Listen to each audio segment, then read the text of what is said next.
Hi there, my name is Shobit and this is Finance Central. If you're currently in debt and you wish to dig out of that hole, this video is for you.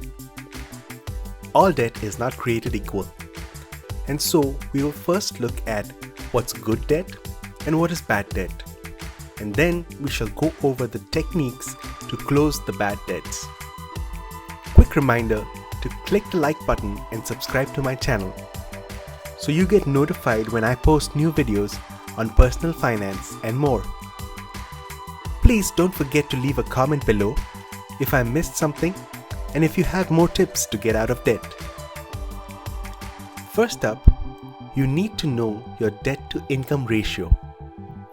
It is a percentage calculated by dividing your total recurring monthly debt by your monthly gross income.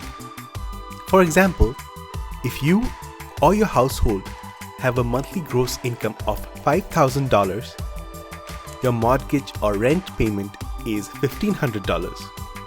You may have a student loan payment of $240, a car loan or lease payment of $400, a credit card payment of $100, which gets your total to $2,240. So, your debt to income ratio comes out to be 2240 divided by 5,000, that is 44.8%. For a rule of thumb, let us say that if this ratio is below 20%, then you're doing really well. Between 20 and 40% is average. At 40 to 50%, you are stressed and need to work on bringing it down. If it is above 50%, then you are in danger of not being in control and you need to take your debt seriously. You may ask, why use gross income instead of net income, which is the amount of money you actually take home as your salary? It is just something that became the norm as lenders wanted something that was comparable and stable because people may have different payroll deductions. If you want to have a better picture of your debt to income ratio, you may choose to use your net income. Now, the difference between good and bad debt. Let us quickly go over the top reasons for being in debt and classify each one as good or bad debt. Car loan, student loan, personal loan, medical loan. These are all bad debts. I'm not saying that we do not need them, but these are debts we need to pay off as soon as possible, as their interest rates are generally high, and paying them off means a guaranteed rate of return toward your retirement savings. These are liabilities, and you want to have more assets than liabilities to be positive in your net worth. Mortgages or business loans can be good loans, while real estate values keep going up and you get to build equity in your home using leverage, and starting a new business always gives you the opportunity to earn more.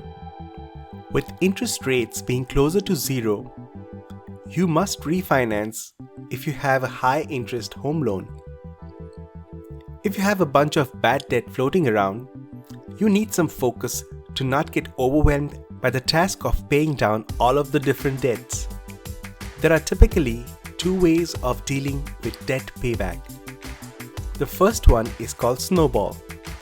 The Snowball method lets you start small and grow bigger. That is, the payoffs snowball every time. After you pay off a debt, all the money you were using toward it is now available to pay off the next one. Thus, those monthly payments get bigger and bigger. You start with listing all of your debts in the order of size, from the smallest balance to the largest. The smallest debt on the list is what you focus on, and when it is paid off, the new smallest debt becomes the new focus. You continue this until there is no more. The second way is called the Avalanche method. In this, you start tackling the most expensive debt first. Most expensive meaning the one with the highest interest rate independent of the size of the balance. Chipping away at high interest debt lets you pay out less interest overall when you get done with all of your debt. When using the Avalanche method, you start with listing all of your debts in the order of interest rate from highest to lowest and pay down the top rate debt until they are all paid down finally. There are different proponents for each of these methods. Mathematically, the Avalanche method wins if the goal is to pay the lowest amount of interest. But there is a psychological aspect to getting rid of one of the debts and feeling like you accomplished something to get you inspired to do more. This is why the Snowball method works for some people. The obvious progress keeps people on track and helps create the paydown habit, making it easier to stick to the plan when larger debts become the focus. Whichever method you choose, you have to ensure that you make minimum payments every month on every debt so as not to increase what you owe on any of the loans.